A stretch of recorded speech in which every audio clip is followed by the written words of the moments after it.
I certainly welcome this King's speech. I welcome it particularly because we saw at the end of the King's speech, and I see a former Lord Chancellor looking at me with a beady eye, the reintroduction of an important tradition. The Lord Great Chancellor went backwards down the stairs rather than this modern innovation that we have been infected with in recent years of the Lord Chancellor turning his back on his sovereign. So we have one occasion when the Tories, after 13 years of government, have at last turned the clock back. As Evelyn Waugh complained that in all his life the Tories had never turned the clock back, we now have one good example. But we also have, within this King's speech, an opportunity for growth. And may I endorse every word said by my right honourable friend, the member for Wokingham, on growth, and the need for growth, and the need for us not to treat the withdrawal from quantitative easing in the way the Bank of England's doing it, which is insanity. I mean, really, the men in white coats, which were once called upon by John Major, could be sent in a different direction in this particular issue. But there are two key parts of growth within His Majesty's gracious speech. The first is in the CPTPP and having legislation for that, because free trade is the real opportunity to make this country and the world richer.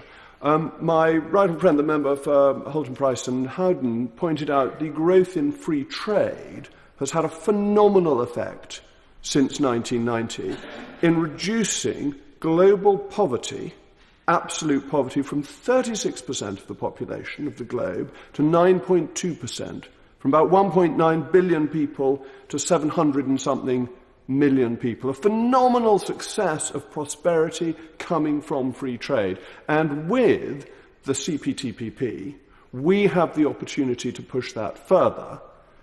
But we should go further.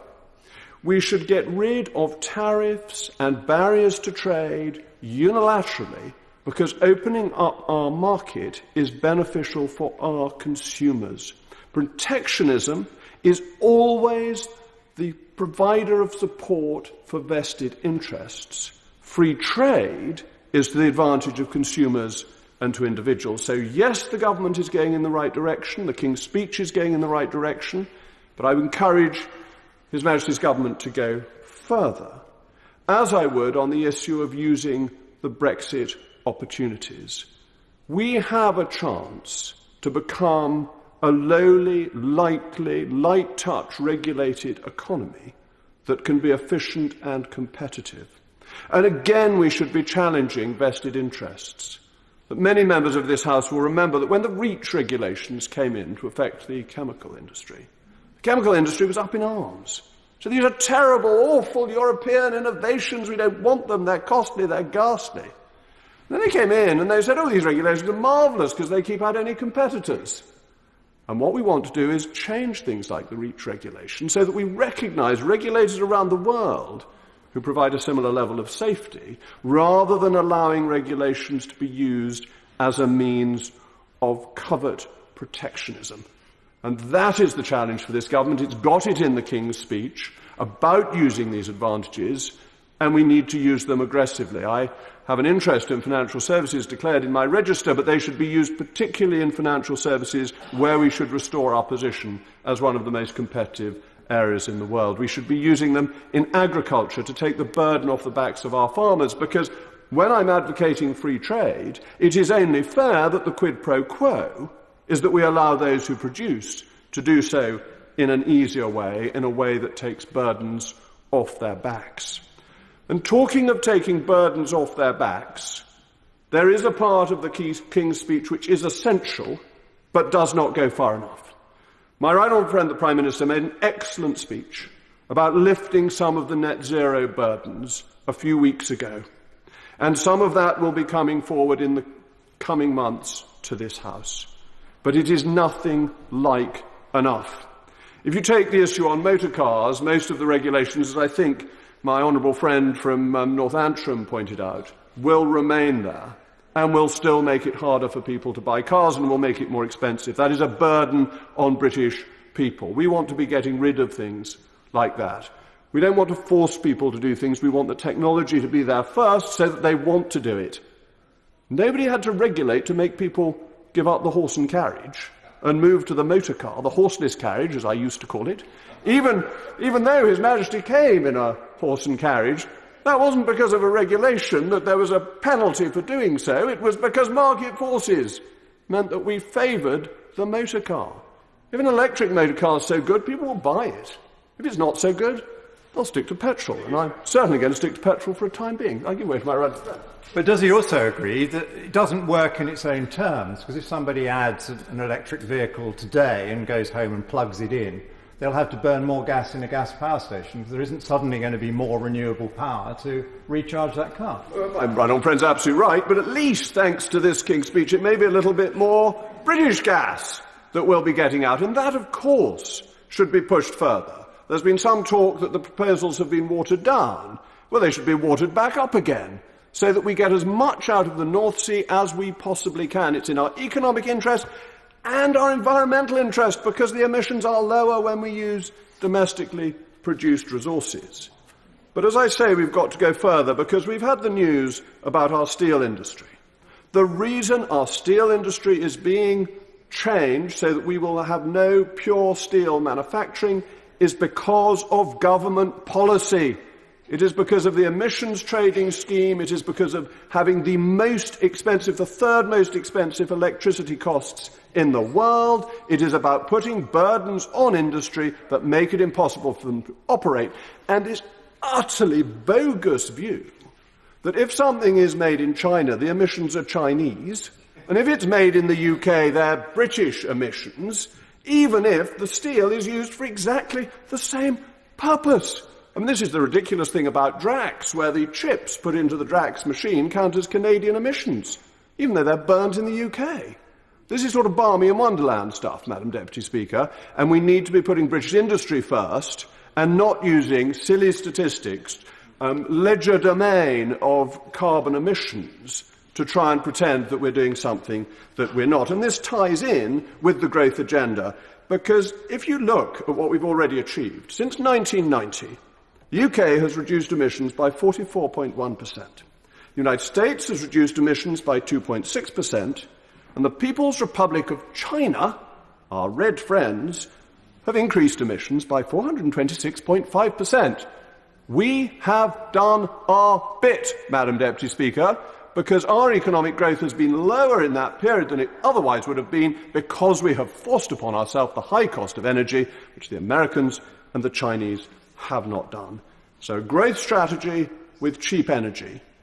But there are problems we have to deal with. There's a bit about enforcing the rules against the small boats. But we have to go further than that. We're not building enough houses, as the Leader of the Opposition pointed out. We're not building the infrastructure for 606,000 net migrants to come to this country a year. And we are finding, as we see that there is trouble on our streets, possibly even on Armistice Day and Remembrance Sunday, that the integration that we hoped we had in this country is not as deep as we thought it was. And that is something that should concern us, because I thought we could be very proud of the integration that we'd got in this country and the good relations that we had, and we want to keep those.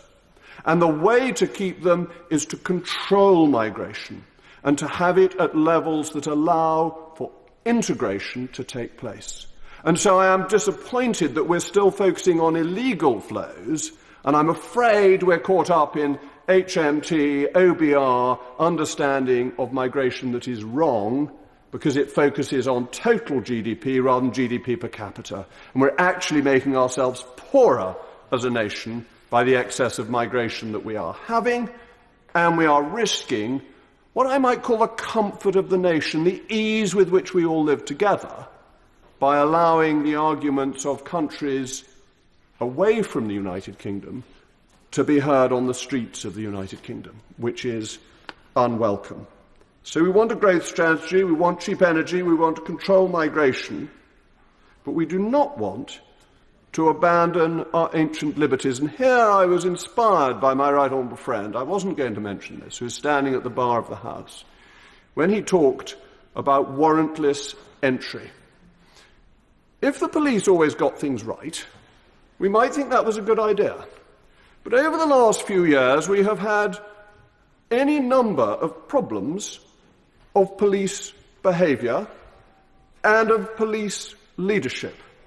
Now, I say that cautiously, and I concentrate on leadership because when you go round this palace, you speak to as fine a body of men and women as you could hope to meet who keep us safe every day. Whenever I meet constables in North East Somerset, again I find exactly the same. Fine, brave people who look after us.